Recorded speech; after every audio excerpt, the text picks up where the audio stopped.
Good morning students. Today we will study the second part of temperature. Some effects of temperature on plants were left from our last lecture. So they are as follows. The eighth effect is the plant diseases. Low temperature and high humidity result into rust, damping of seedling pith, food rot and root rot of cucurbits, tobacco, papaya and ginger. तो ये rust disease आपने first year में पढ़ी होगी. The Puccinia ग्रामिनी which causes the red rust of wheat. So all these diseases or fungal diseases result due to low temperature and high humidity. जब moisture level atmosphere में बहुत ज़्यादा रहता है, उसके साथ में जब temperature कम होता है, तब काफ़ी सारी fungal diseases plants में होती हैं. Now mineral absorption, as the temperature increases, rate of absorption increases. तो काफ़ी सारे minerals हैं जैसे N, nitrogen, phosphorus, potassium, magnesium, manganese, copper, zinc. तो ये सारे ही मैक्रो या माइक्रो न्यूट्रिएंट्स हैं और जो कि ज़्यादा या कम अमाउंट में प्लांट्स के लिए ज़रूरी हैं. तो जैसे जैसे टेम्परेचर इंक्रीज होता है वैसे वैसे इनका रेट ऑफ एब्जॉर्प्शन भी जो है वो इंक्रीज होता जाता है. Now effect of temperature on distribution of plants. Temperature is maximum at equator and minimum towards the pole. ये तो आप सभी जानते हैं कि जैसे इक्वेटर 0 डिग्रीज पे जो है बिल्कुल जो सेंटर है अपनी अर्थ का, that is the equator, and at that line the temperature is maximum. और पोल्स जो है Arctic circle and the Antarctic circle, the temperature is 0 degree and below that. So there the temperature is minimum. Now at the altitude, so as the altitude increases, temperature decreases 10 degree Fahrenheit at 300 meter increase in the altitude. So as we move high in the altitude, so at every 300 meters तो जो temperature है वो 10 degree Fahrenheit तक reduce होता जाता है. और दूसरा हम लैटिट्यूड्स देखें, लैटिट्यूड्स में again the temperature decreases 10 degree Fahrenheit for every degree of the latitude. तो जैसे जैसे लैटिट्यूड में भी हम आगे बढ़ते जाते हैं, temperature decreases at the rate of 10 degree Fahrenheit for every degree of the latitude. तो अब यहाँ पे आप देख सकते हैं effect of temperature on the distribution of plants. तो ये जो है माउंटेन ये शो कर रहा है द ऑल्टीट्यूड, और ये जो है from equator to the pole ये शो कर रहा है the latitudinal zonation. So altitudinal zonation ये है, जैसा कि हमने स्टडी किया कि एवरी 300 मीटर पे 10 डिग्री फ़ारेनहाइट तक का टेम्परेचर रिड्यूस हो रहा है. और जैसे जैसे टेम्परेचर रिड्यूस हो रहा है उसके साथ में जो वेजिटेशन है वहाँ की वो भी चेंज होती जा रही है. तो सबसे पहले at the base of the mountain there is tropical rain forest, क्योंकि वहाँ पे रेनफॉल अच्छी होती है और न्यूट्रिएंट रिच है वो एरिया, तो यहाँ पे ट्रॉपिकल रेन फॉरेस्ट हैं. फिर उससे जब हम ऊपर बढ़ते हैं आगे in the altitude, as the altitude increases then there is the region of grassland और the desert till 300 to 4000 feet height. Then there is the deciduous forest. After the deciduous forest are the coniferous forest. So they are also the evergreen type of forest. And above 10,000 to 12,000 feet there is the tundra forest. And then from tundra, then finally the mountain peak is covered with snow. So above 14,500 feet there is least vegetation which is available. Then the latitudinal zonation. In the latitudinal zonation from equator towards the pole, so from equator here temperature is maximum but still rainfall is inadequate amount. This is the tropical region, and in tropical region we find the tropical rainforest, which is followed by the grassland or the desert ecosystem, which is followed by the deciduous forest, which is followed by the coniferous forest, which is followed by the tundra vegetations. Tundra में ज़्यादातर mosses होंगे या कुछ shrubby plants होंगे जो कि इस acute low freezing temperature को टॉलरेट कर सकते हैं. And then finally there is the polar region where it is covered with ice with minimal vegetation with और no vegetation. So this is the latitudinal zonation.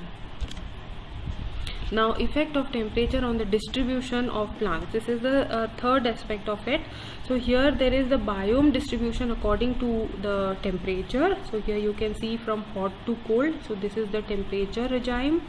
Then precipitation. So here you can see from wet to dry, that is the decreasing precipitation or rainfall. And then there is the latitude, which we have already discussed, that is the latitudinal zonation from tropics towards the Arctic, matlab from hot to cold. So first let us see the decreasing precipitation, what is the result. So from area where there is maximum rainfall to the area where there is no rainfall or scanty rainfall, so the vegetation changes as follows. With maximum rainfall there are tropical rainforest, फिर उसके बाद में आते हैं dry tropical forest, फिर उसके बाद में आएंगे savanna. Savannas are kind of grasslands with fewer tree species and more of grass. Then there is moist tropical desert. Moist tropical desert means having some vegetation. And finally there is the dry tropical desert. In the area रेगिस्तानी है यहाँ पे with no or scanty vegetation, which is the area where there is scanty or no rainfall at all. So this is the diversification of the plants with respect to the precipitation level. Then ये latitude वाला हम कर ही चुके हैं. So from tropics where there is very low rainfall or very high temperature, so there are the dry tropical deserts, followed by the temperate deserts where the temperature becomes a bit low, and then finally there are the coniferous forest, and finally there are the tundras, and finally the Arctic region where there is ice and no vegetation. Then the biome distribution with respect to the temperature. So from the region where the temperature is very high, there are the tropical rainforest. Further, as the temperature reduces, there appear the temperate deciduous forest. Then as the temperature increases, there is the coniferous decreases. As the temperature further decreases, there is the coniferous forest, or finally there is the tundra with the mosses and ferns, and finally in the coldest region, the Arctic, which is only covered by the ice. तो accordingly अब इसको हम इस तरह से देखें तो the region, it is differentiated into various vegetation regimes with respect to the rainfall. मतलब rainfall के context में, temperature के context में और latitude के context में जो है vegetation काफ़ी हद तक diversify होती है और या distributed रहती है. Mechanism of cold or frost resistant. Conversion of starch to fats or oil in autumn. Plants क्या करते हैं ठंड से बचने के लिए, उनके अंदर जो starch as a store reserve food material present रहता है उसको फैट या फिर ऑयल जो है वसा में कन्वर्ट कर देते हैं ऑटम में, पतझड़ के मौसम में. तो उससे क्या होता है कि जो फैट और ऑयल प्रेजेंट रहता है उसकी वजह से जो फ्रीजिंग पॉइंट है वो रिड्यूस हो जाता है, और उससे प्लांट के सेल्स की जो रेजिस्टेंट है टू फ्रॉस्ट, मतलब फिर क्या होता है कि जो प्लांट्स के सेल जो है वो उसके अंदर का जो वाटर है, क्योंकि it is rich in fat now, so it would not gate frozen, तो वो पूरा जमेगा नहीं. इसके अलावा जो ये पेक्टोसन्स, म्यूसिलेज, वो स्लाइमी मैटर जैसा आप वो भिंडी में देखते हो, इसके अलावा पेक्टिक सब्सटेंसेस जो है ये सब क्या करते हैं, ये प्लांट के अंदर वाटर रिटेनिंग पावर को जो है वो बढ़ाते हैं, जिसकी वजह से प्लांट सेल्स जो है वो डेसिकेट नहीं होते, मतलब सूखते नहीं है. Next is high osmotic concentration. It prevents freezing because of water bound in colloidal form. अब वाटर क्योंकि कोलॉइडल फॉर्म में बाइंडेड रहता है तो उसकी वजह से सेल्स जो है वो फ्रीजिंग जो है उसकी डिले हो जाती है, और उसकी वजह से leaf and stem are flexible and not brittle in winter dry at 0 degree Celsius. उसकी वजह से जो स्टेम और लीफ जो रहते हैं इनमें फ्लेक्सिबिलिटी मेंटेन रहती है, और वो ब्रिटल मतलब कमज़ोर, जैसे कांच होता है वो गिरते ही फूट जाता है, तो वैसे ब्रिटल नहीं होते. फॉर एग्जांपल जैसे कि winter rye at 0 degree Celsius. Right seeds and spores, इनके अंदर जो वाटर है वो नहीं के बराबर होता है, एंड हेंस जर्मिनेटिंग पावर जो है इनका ये 3 वीक्स तक एक्सटेंड हो सकता है इवन एट -190 डिग्री सेल्सियस, जिसमें हम इनको लिक्विड नाइट्रोजन में क्रियो प्रिजर्वेशन करके इनको हम रख सकते हैं, जिससे कि इनका जर्मिनेटिंग पावर इतने लंबे टाइम तक रिटेन रहता है। Cold region plants and the arid plants. Cold region plants, they come to heat injury due to increased temperature and increased evapotranspiration. जो कोल्ड रीजन में जो प्लांट्स रहते हैं, अब क्योंकि ये कोल्ड क्लाइमेट से एक्लिमेटाइज रहते हैं, तो अगर वहाँ का टेम्परेचर थोड़ा भी ज़्यादा हो जाता है, अगर टेम्परेचर इंक्रीज होता है तो उनको हीट इंजरी हो जाती है because of increase temperature. And अब टेम्परेचर इंक्रीज होगा तो क्या होगा, ट्रांसपिरेशन की रेट भी बढ़ जाएगी। तो इन दोनों रीजन से जो है they are getting affected by the heat injury. अब हीट इंजरी में क्या होगा, due to coagulation of protein in cell causing clots and hence protoplasm gets killed. तो हीटिंग से क्या होगा कि उनका जो प्रोटीन है वो कोएगुलेट हो जाएगा, वो डीएक्टिवेट हो जाएगा, उसकी वजह से डीनेचर हो जाएगा, उसकी वजह से सेल में क्लॉट्स डेवलप हो जाएंगे और फाइनली जो प्रोटोप्लाज्म है वो मर जाएगा। देन इन एरिड प्लांट्स, अब arid plants they are heat resistant, और हीट रेजिस्टेंस के लिए इनमें काफ़ी सारे अडेप्टेशंस पाए जाते हैं, जैसे कि रिड्यूस्ड लीव्स, पिन्नेट और spines to reduce water loss by transpiration, जिसमें जो लीव्स हैं या तो वो पिन्नेटली कंपाउंड हो जाती हैं या फिर उनमें काफ़ी सारे ये स्पाइंस में कन्वर्ट हो जाती है, मीन्स स्टिप्यूल्स डेवलप हो जाते हैं स्पाइंस के फॉर्म में।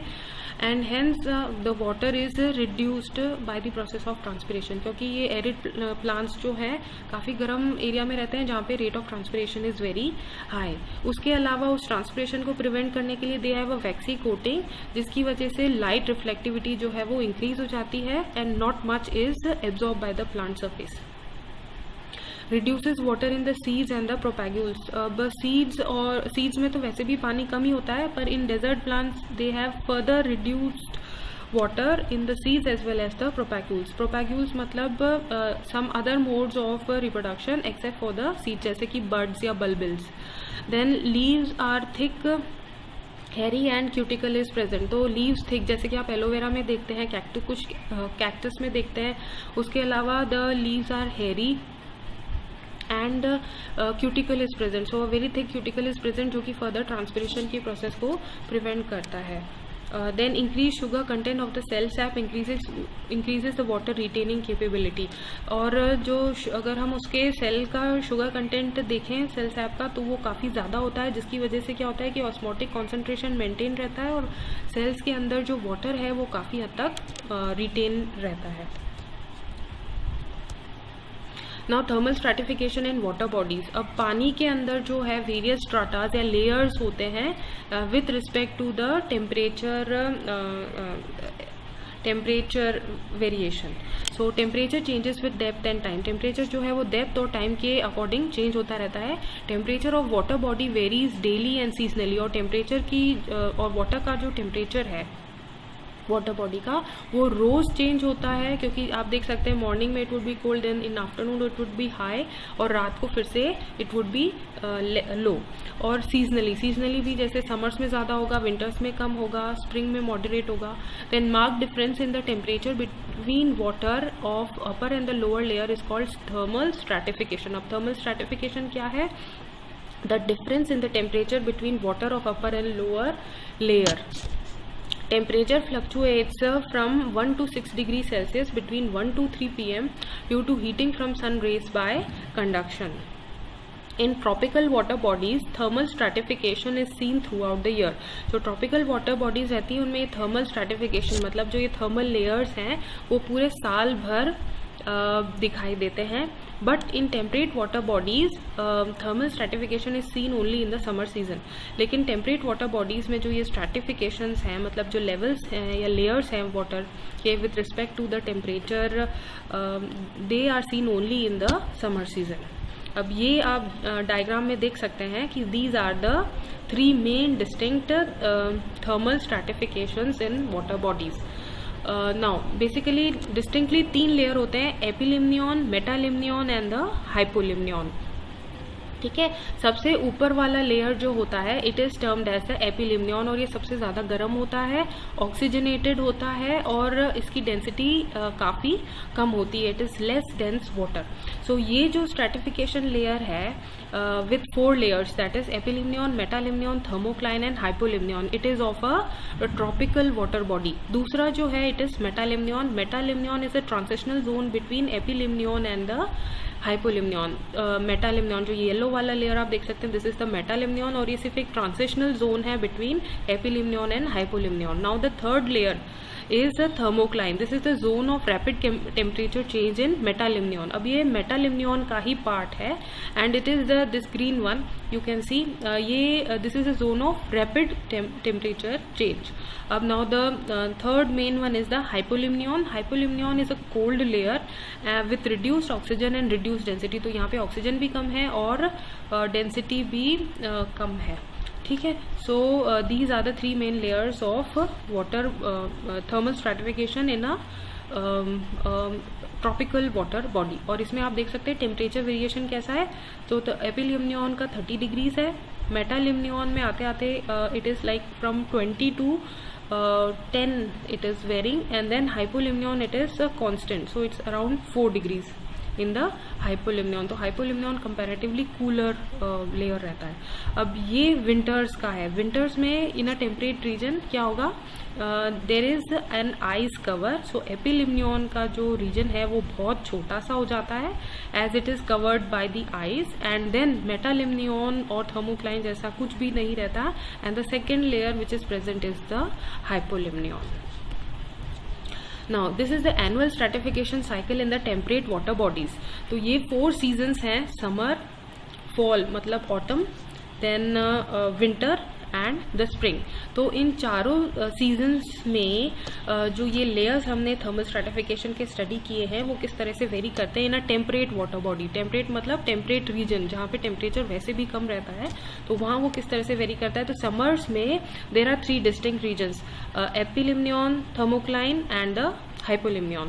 So in epilimnion the temperature is starting from 22 degrees Celsius reducing to 20, then in the thermocline or metalimnion you can say it reaches 18 degrees, or thermocline tak it is further reduced to 8 degrees, then further reduced to 6, 5 and finally 4। So in hypolimnion at the lowest layer there is the temperature is 4 degrees Celsius। So this is the thermal stratification in the summers in a temperate water body।